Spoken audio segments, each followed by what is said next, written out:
Tu es en train de t'abîmer, lentement mais sûrement, sans même t'en rendre compte, à chaque fois que tu acceptes quelque chose, alors qu'intérieurement tu ressens un non viscéral à chaque instant où tu ravales ta colère pour ne pas paraître dur, froid ou égoïste, chaque moment où tu laisses ton énergie, ton temps, tes propres aspirations s'évaporer, uniquement pour éviter de blesser ou décevoir ceux qui t'entourent. À chaque fois, tu creuses plus profondément dans la prison que tu t'es toi-même construite. Tu te dis peut-être que c'est du don de soi, une forme de générosité noble, une manière d'aimer. Tu te convaincs peut-être que c'est beau d'être ce pilier qu'on admire, cette épaule sur laquelle tout le monde peut s'appuyer. Mais il faut que tu entendes une vérité difficile à regarder en face. Ce n'est pas du don. C'est pas de l'amour. Ce n'est même pas du courage. C'est l'abandon de toi-même. Tu as mis tant de temps à essayer de mériter l'affection, à t'efforcer d'être celui ou celle qu'on aime, que tu as fini par perdre le lien avec ce que tu ressens vraiment au fond de toi. Et le plus cruel dans cette histoire, c'est que tout ce processus s'est installé sans que tu ne le remarques, comme un réflexe inconscient devenu ta manière de vivre. Tu entres dans une pièce, tu ressens les tensions, tu scannes les regards, tu adaptes ton attitude, tu choisis les mots qu'ils veulent entendre. Pas parce que tu le veux, mais parce que tu en as besoin. Parce que tu as besoin qu'on te valide, qu'on te reconnaisse, qu'on te dise, même en silence, tu as ta place ici.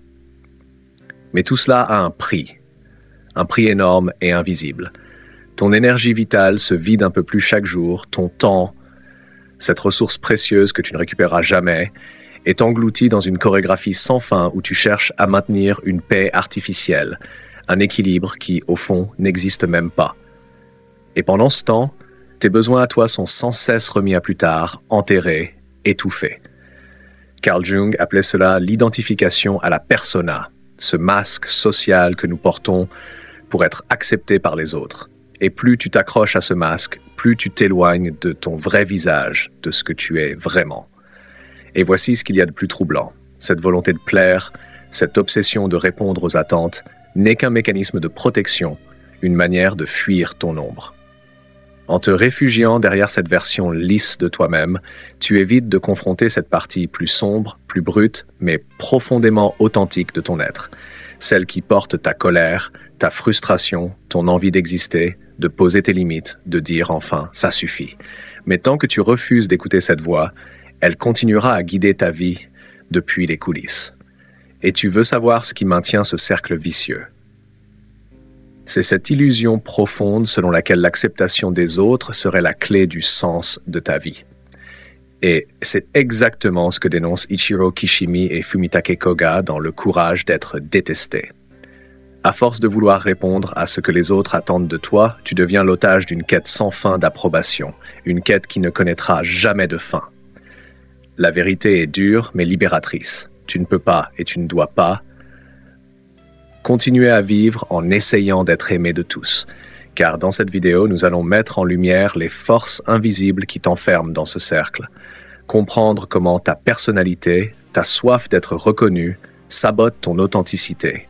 Et surtout, découvrir les premières clés pour en sortir, pour commencer enfin à tracer le chemin de ton individuation.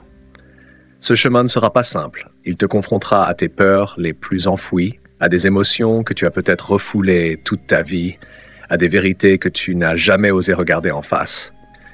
Mais si tu trouves en toi le courage d'y aller, tu découvriras quelque chose de plus précieux que tout, ta liberté intérieure. Tu n'es pas venu au monde pour plaire, mais à un moment de ton histoire, tu as appris qu'il fallait le faire pour être aimé.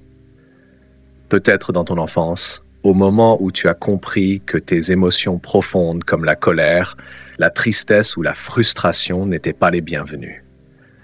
Peut-être t'a-t-on fait croire que l'amour était conditionnel, que tu n'étais digne d'attention que si tu étais gentil, sage, utile, discret, toujours aimable. Et c'est ainsi qu'a commencé un cercle invisible de renoncement, un mécanisme d'adaptation qui s'est transformé peu à peu en piège psychologique.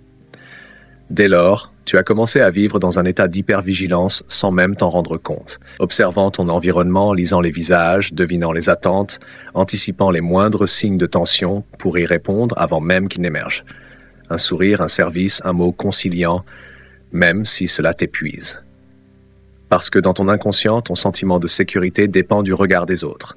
Être rejeté, ignoré ou critiqué résonne comme une alerte intérieure violente qui crie « tu ne fais plus partie du groupe ».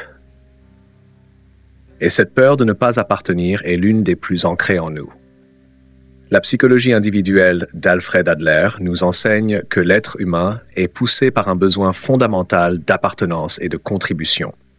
Mais lorsque ce besoin devient déformé, il engendre des comportements de compensation où l'on tente de gagner notre valeur par le sacrifice.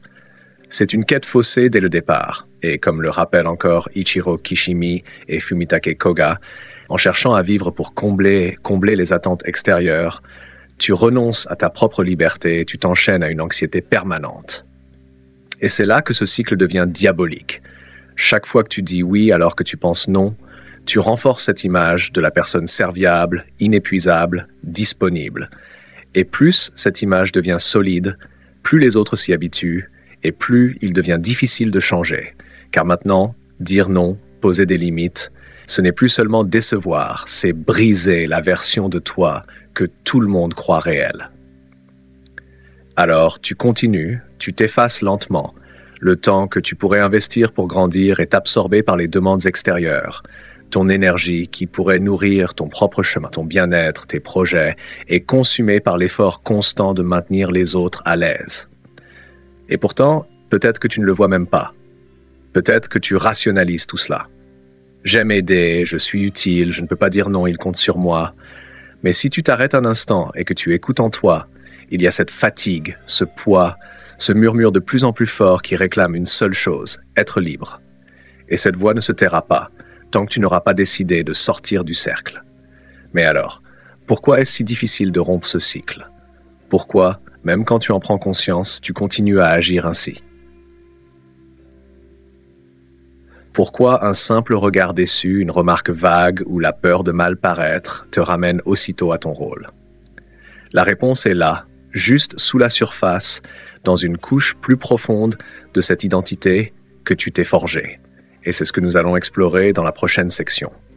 Comment la persona, ce masque que tu as bâti pour être aimé, est devenu ta prison intérieure. Et pourquoi, tant que tu ne mets pas en doute cette identification, tu resteras prisonnier de ce schéma, même si, au fond de toi, tu veux en sortir. Si ce message te parle, abonne-toi à la chaîne, active la cloche et restons ensemble pour la suite. L'ombre, selon Jung, incarne tout ce que vous avez dû enfouir pour mieux vous adapter.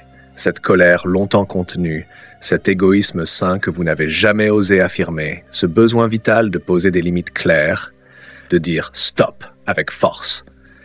Et c'est précisément là que se cache la véritable captivité intérieure. Tant que vous refusez de faire face à cette ombre, vous resterez prisonnier d'un rôle, celui de la personnalité sociale. Vouloir plaire compulsivement n'est donc pas simplement une manière d'être poli ou agréable.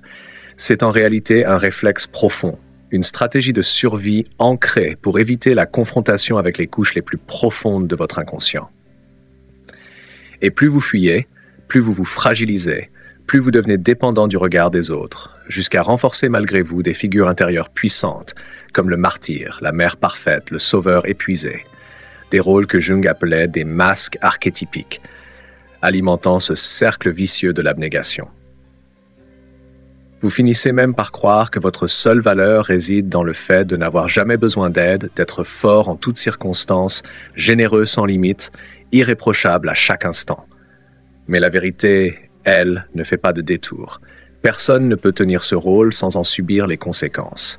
Fatigue écrasante, angoisse persistante, ressentiment silencieux, mélancolie diffuse, ce sentiment glaçant de vide intérieur.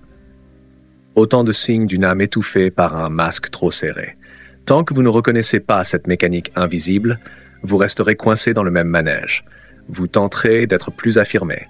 Vous essayerez de vous choisir en premier, mais la culpabilité reviendra, la honte pointera, la peur du rejet vous hantera, et vous replongerez dans ce besoin de plaire encore et encore, vous reniant toujours un peu plus, enfilant à nouveau le même masque. C'est pourquoi une véritable transformation demande d'aller bien plus loin que le personnage social et d'affronter ce qu'il tente désespérément de cacher. L'ombre. Dans la prochaine section, nous irons précisément explorer cela. Vous comprendrez pourquoi dire non est si difficile, pourquoi cette peur est enracinée si profondément dans ce que vous avez enfoui au fond de vous, et en quoi l'affrontement de l'ombre constitue l'unique voie de sortie de ce cycle douloureux du sacrifice de soi. Maintenant que vous commencez à entrevoir le masque que vous portez, il est essentiel de comprendre ce qui le colle encore à votre peau, ce besoin inconscient d'être accepté socialement. Vous pensez peut-être que vous recherchez l'harmonie parce que vous aimez l'entente avec les autres, mais ce besoin, en vérité, plonge bien plus profondément et dans des zones bien plus sombres. Il n'est ni logique, ni choisi, il est inscrit dans la mémoire nerveuse de votre corps depuis vos premières années. Être intégré, c'était survivre. Être reconnu par votre famille, votre entourage, n'était pas un bonus, c'était vital. Être rejeté, abandonné, mis à l'écart équivalait à un danger immédiat. Même si vous avez grandi dans l'amour, il est possible que vous ayez simplement copié ce modèle sur une autre personne qui, elle, agissait ainsi, et que cette habitude soit restée active en vous sans que vous en ayez conscience. Pour Alfred Adler, chaque être humain est mu par un besoin profond d'appartenance et de reconnaissance collective. Ce besoin n'est pas anormal, il est humain. Le problème survient quand vous commencez à croire que votre valeur dépend uniquement du regard des autres. C'est cette distorsion que Kishimi et Koga illustrent dans leur ouvrage « Le courage d'être détesté ». Ils expliquent qu'en vivant pour répondre aux attentes d'autrui, vous perdez votre propre liberté. Vous finissez par vivre ce qu'ils appellent les tâches des autres et non les vôtres.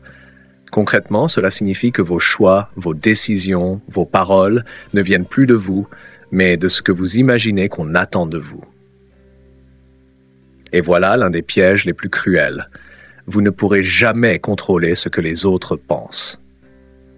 Peu importe vos efforts, peu importe combien vous essayez d'anticiper et d'éviter les conflits, il y aura toujours quelqu'un de déçu, quelqu'un qui vous désapprouve, quelqu'un que vous ne parviendrez pas à contenter. Et plus vous tentez de maîtriser leur perception, plus vous vous épuisez, plus l'angoisse vous consume, plus vous vous videz. Voilà le piège. Vous ne vivez plus votre propre vie.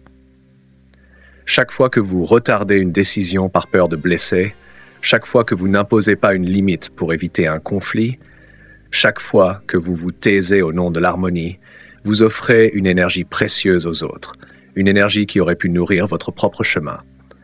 Mais sortir de cette spirale n'a rien de facile. Dire non, poser des frontières, affirmer sa vérité. Tout cela réveille des émotions que vous avez appris à enterrer.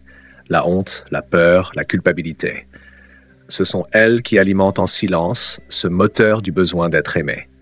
Et tant que vous ne les affrontez pas, ce schéma restera intact.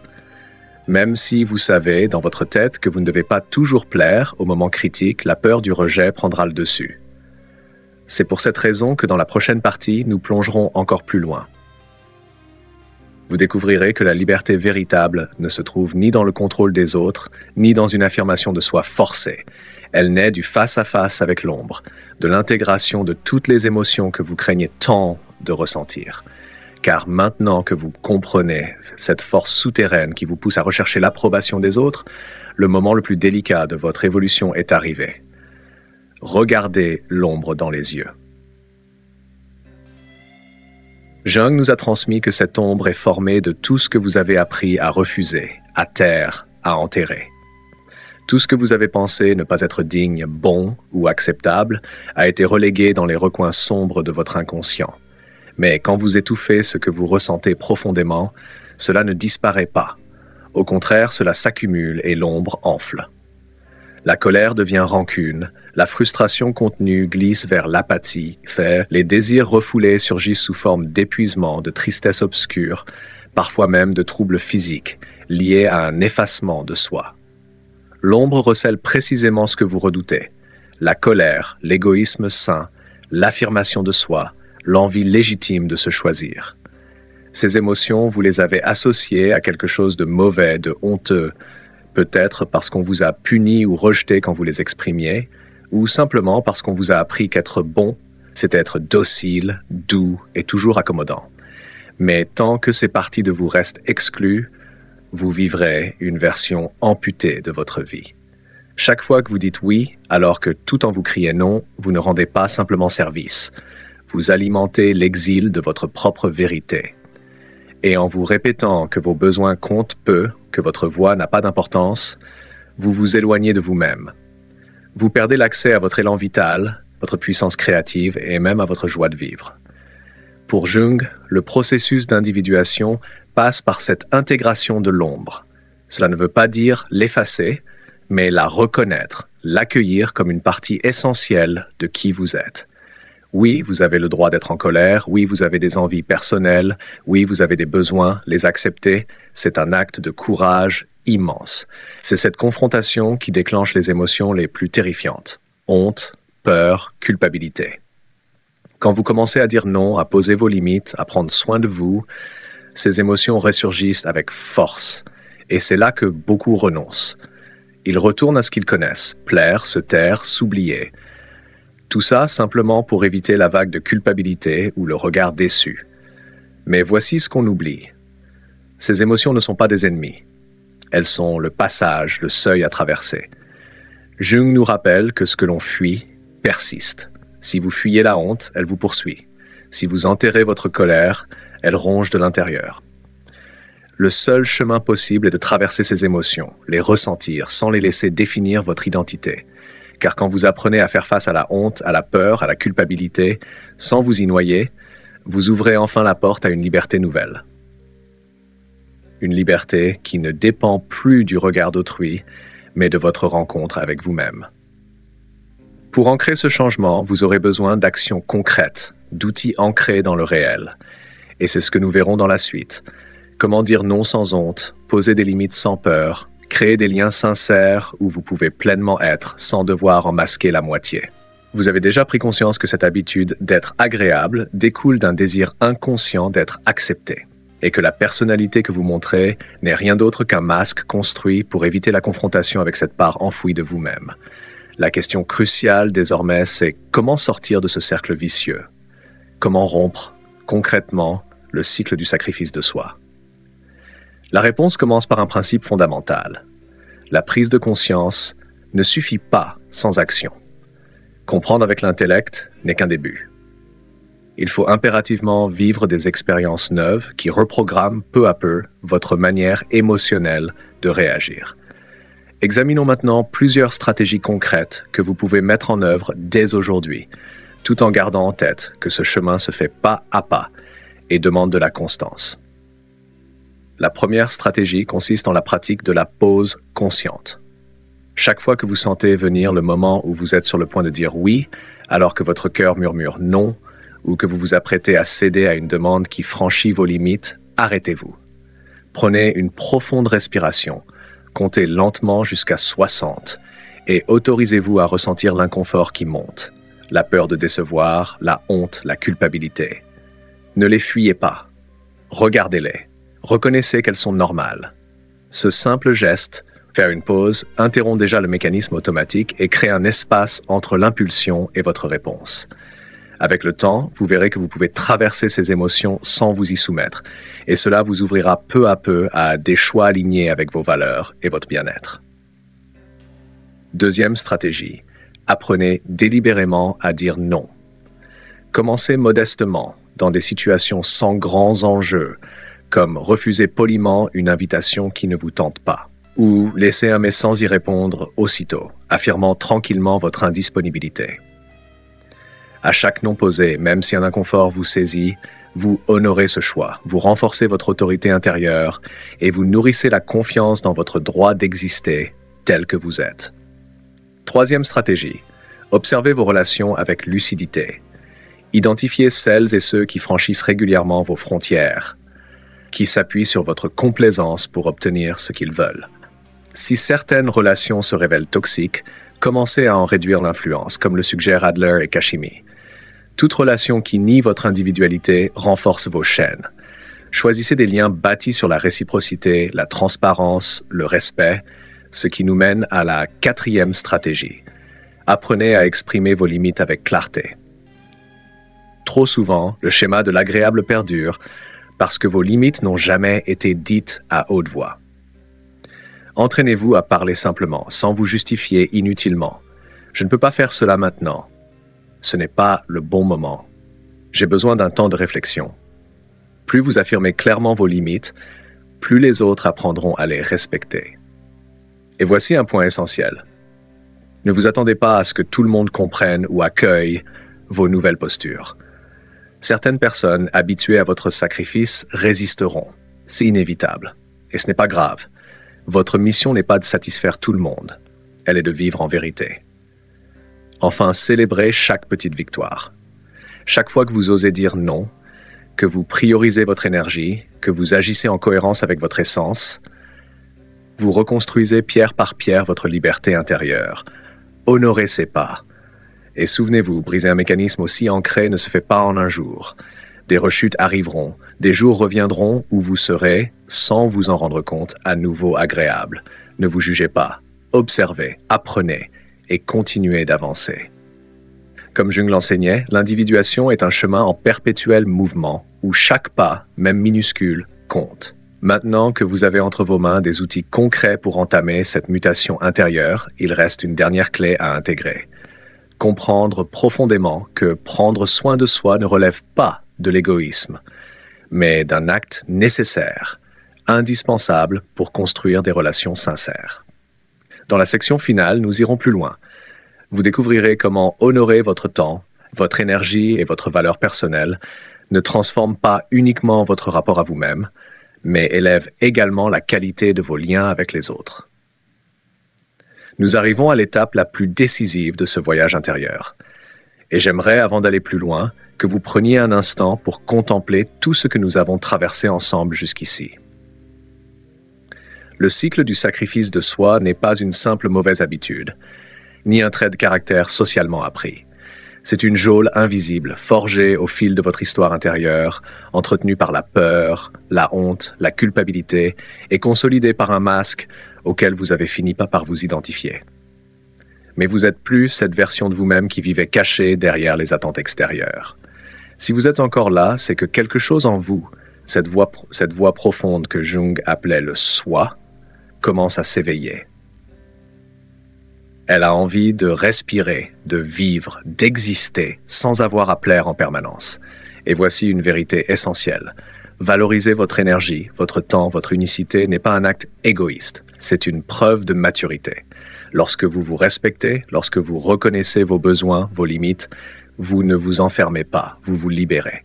Et c'est alors seulement que vous devenez capable de bâtir des relations vraies, équilibrées, humaines.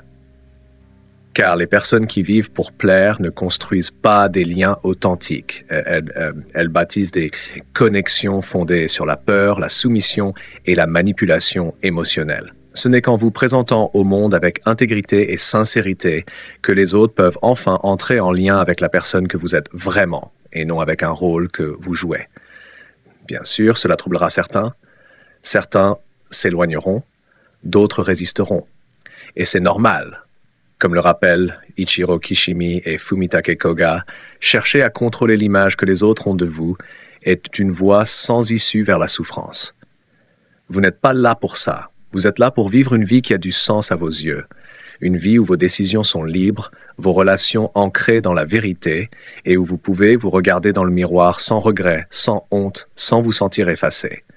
C'est un chemin exigeant. Il appelle le courage, la patience, la constance. Mais c'est le seul chemin qui mène à une véritable paix intérieure.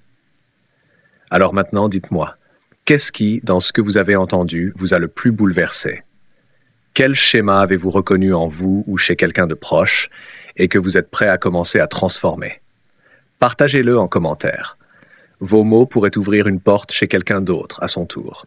Et surtout, ne vous arrêtez pas là. Cette vidéo n'est qu'une étape dans un voyage plus vaste. La prochaine pourrait être un tournant. Je marcherai à vos côtés. À très bientôt.